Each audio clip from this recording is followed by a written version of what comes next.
Good morning. My name is Jose Maria Perez Fernandez. I teach at the University of Granada, and today I will be talking about one of Hernando Colón's manuscripts. Let me start sharing my screen for my PowerPoint presentation.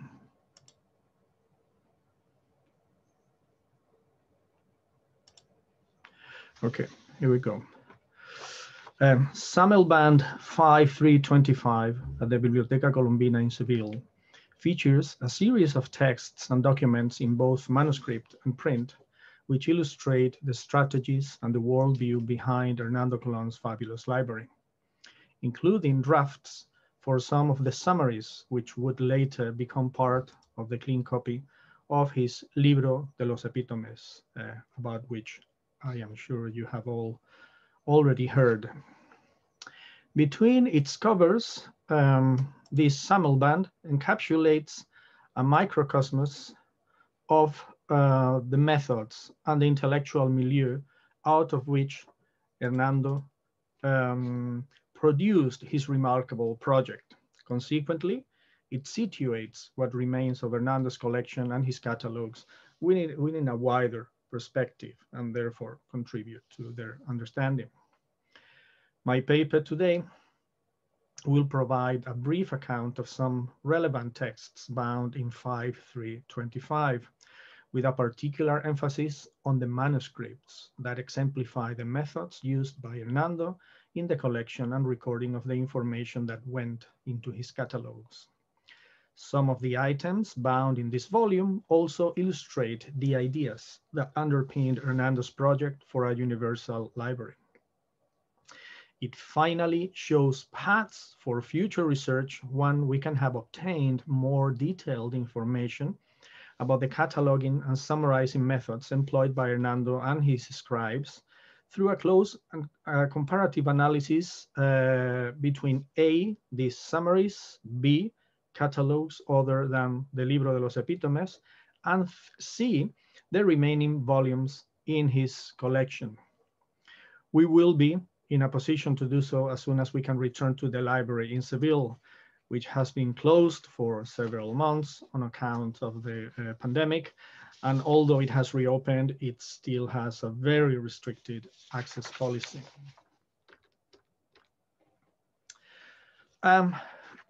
This is one of the manuscripts that we find in this Sammelband, and it belonged to Marino Sanudo. Marino Sanudo was a Venetian collector who belonged in an ancient patrician family. He was also a prolific author who wrote humanist treatises, commentaries and translation of Latin classics, essays on epigraphy, travelogues, and historical chronicles. Sanudo collected charts, portolains, as well as paintings and engravings which illustrated the life and costumes, the geography, the plants, and the manufactured goods of peoples and regions from all over the world. His considerable book collection, in manuscript and in print, was described by Aldus Manutius as Librorum omnis generis refertissima bibliotheca, a library full of books of all genres and disciplines. Like Hernando's library, the fame of Sanudo's book collection spread beyond the confines of their respective cities and countries. Sanudo's books, in fact, stand as one of the most relevant among other contemporary collections for a contextual evaluation of Hernando's own library. Sanudo and Hernando were close contemporaries. Sanudo died in 1536 and Hernando in 1539, and they shared not just a zeal for book collection, but also an obsession with the recording of information and different methods for its registration and use. During their lifetimes, they witnessed how new methods in quantification, information management, and knowledge engineering tried to make sense of all the data brought back to Europe by the pilots who had been sent all over the world to open new paths for exploration and trade. Competing European powers vied with each other for the appropriation not just of the goods and the treasures of the new lands that were coming under their ken. They were also bent on gaining a hegemonic position in the control and possession of other more intangible but nevertheless fundamental goods: information, knowledge, and technological skills in the different practices that underpinned empire, from navigation, cartography, and cosmography to administration, accounting, and finance. In short, Sanudo and Hernando lived through a few decades that witnessed a revolution in the quantification, administration, and communication of all sorts of information and knowledge. For 37 years, between 1496 and 1533, Sanudo put pen to paper and produced a diary which in its more than 40,000 leaves recorded an enormous amount of heterogeneous information, from gossip to politics, from current events at home and abroad to anything that caught his boundless curiosity and his indefatigable attention, including the Judiciary Chronicle, the celebration of religious and secular festivals, the arrival of shipping vessels and foreign dignitaries and visitors, as well as price fluctuations in the markets of both goods and currencies, foreign and domestic. The modern edition of Sanudo's diaries, published between 1897 and 1903, amount to 58 large volumes, which gives an idea of the dimension of the project. These diaries are also one of the few sources we have about the size of another remarkable library, that of Cardinal Domenico Grimani, which with its 15,000 titles stood at the time as one of the few serious competitors for Hernando's own collection, who also owned a similar number of titles. Sanudo's diaries demonstrate an obsessive zeal to record current events as much as Hernando's collecting policies betray his ambition to gather a universal library. Their concerns are brought together in a variety of ways. One of them is illustrated by one of the manuscripts that Hernando bought from Sanudo during one of his visits to Venice in 1531.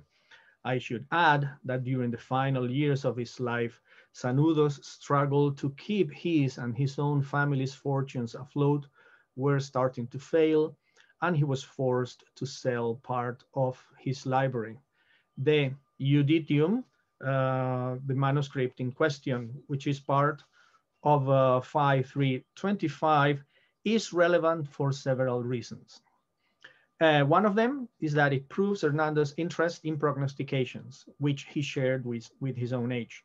The popularity of prophecy and the ubiquity of these genres did not merely respond to spiritual or religious concerns. It was also a manifestation of political and social unrest. These almanacs and prognostications can in fact be taken as weather vanes of public opinion, of the fears and expectations that circulated among different political communities. But as symptoms of the cultural and intellectual landscape of these decades in Europe, they also evince the coexistence of a well-established sort of millenarian discourse with an increasing tendency, boosted by the arrival of print, for the registration of information on current or recent events.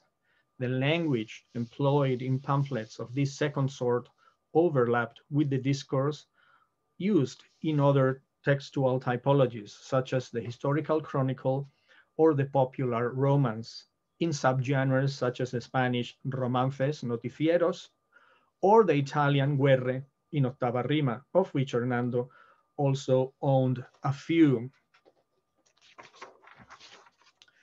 They consequently bring to the foreground the events and geopolitical concerns of the age, and as such, they can be approached as part of a larger whole that also comprises Hernando's obrecillas, that is, the pamphlets that dealt with current events and which in some cases constitute the forerunners of the newsletters of the late 16th and early 17th centuries, leading in their own turn towards the modern newspaper.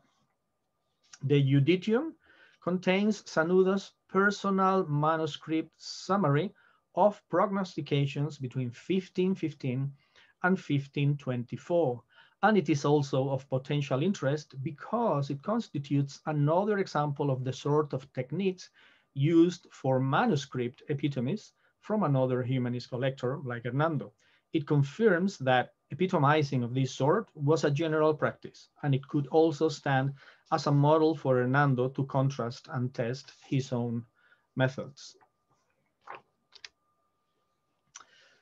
Another of Hernando's manuscripts included in this Sammelband is the Summaria Plurium Juditorum. The manuscript includes summaries of prognostications in Latin and in Italian by popular authors in the genre, Diodati Rangoni, Pietra Melara, and Vitali, among others. The similarities and contrasts with Sanudo's own manuscript provide more paths for further research. Since they deal with a similar chronological period, both manuscripts can be used to compare their common concerns and above all, to contrast their respective summarizing methods. As is always the case with Hernando, there is a significant Italian connection, and well beyond their popularity during these decades all over Europe, Hernando's penchant for prognostications is of a piece with the millenarian outlook which he inherited from his father. Further proof of this is the fact that the same Sammelband also includes the Chronicon usque ad destructionem Hierosolimae, a single leaf manuscript on the chronography, that is the temporal path of events leading up to the destruction of Jerusalem. These manuscripts are just a small part of Hernando's considerable collection of prognostications. A search in the ISTC with the title words Prognosticum Astrologicum yields 24 titles, of which 22 are in Hernando's library in Seville. And of these 22, 20 are the only surviving copies. As is the case with other titles in his library, in particular as regards Obrecillas, we have to thank Hernando's collection for salvaging copies of this extremely fragile sort of format. And the figures I have given are just for incunabula. The numbers increase with those prognostications that were published during the first 4 decades of the 16th century. Not only those that do actually survive in Seville, but those that might have been part of Hernando's library and are now irremediably lost, except for the registration of their titles in one of Hernando's catalogues. This Sammelband, 5325, includes 2 other manuscripts titled respectively Compendia Diversorum Librorum and the Fragmenta Librorum ex nota Ferdinandi Colonis, which contain further samples of the drafts used by Hernando and his librarians to classify his books, and consequently also illustrate the methods employed to put together his Libro de los Epítomes. One of the books epitomized in the Compendia is Juan Luis Vives' Introductio ad Sapientiam. The presence of Vives' work is very significant, for it was one of the proposals produced by the Spanish humanist as part of his general project for the reformation and redefinition of the different disciplines of knowledge. Vives and his works, in turn, belong in a wider constellation of proposals for the repastinatio of knowledge, the hierarchy, the methods and epistemological principles of its different disciplines. A repastinatio is a replowing or a retilling of the field, and it was the trope used by Lorenzo Valla, one of the champions of these reforms, in the title of one of his most important and influential works, the Repastinatio Dialecticae et Philosophiae, an important proposal not just for the retilling, for retilling these disciplines, but also for weeding out all the corruption accumulated by scholasticism. Rudolf Agricola was one of those philosophers who had embarked on a reform of pre-existing disciplines, and he also has a place among the epitomes in this manuscript, although this time he features as a translator of Lucian's De non facile delatoribus credendis declamatione libellus. There is also an epitome of Joachim Sterk van Ringelberg's Liber de Rationi Studi, another practical handbook for new curricular proposals.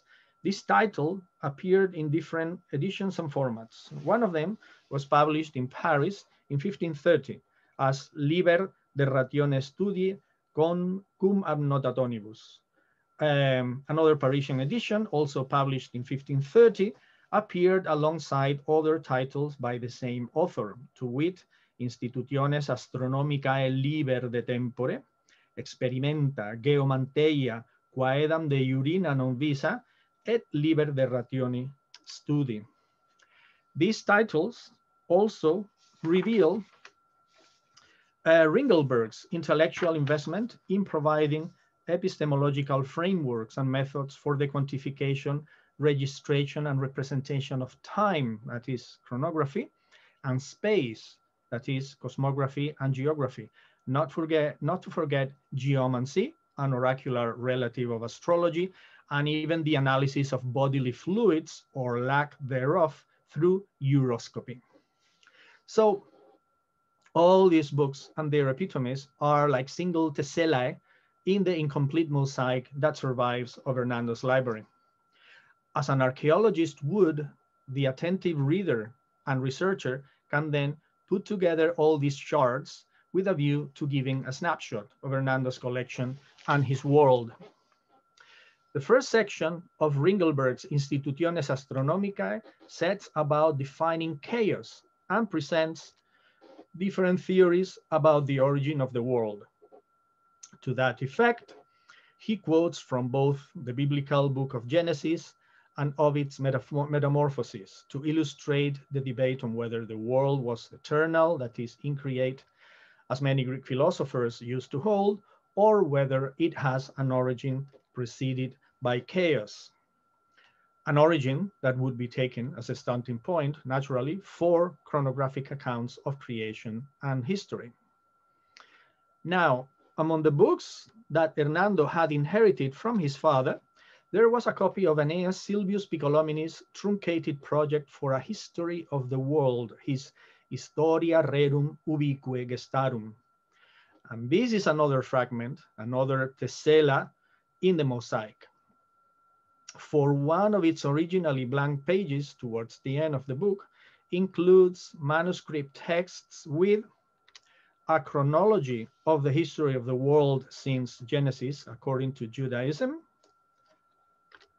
a brief catalog or a list of the planets with their main characteristics, a planisphere or a two-dimensional representation of a three-dimensional sphere, and last but not least, a quotation from Ovid's Metamorphoses in which the Roman poet recounts the creation of the cosmos, the same quotation used by Ringelberg in his Institutiones Astronomicae. In his attempt to collect and classify universal knowledge, Hernando was also looking hard into the nature of the cosmos and the world, into the seeds of time and human history.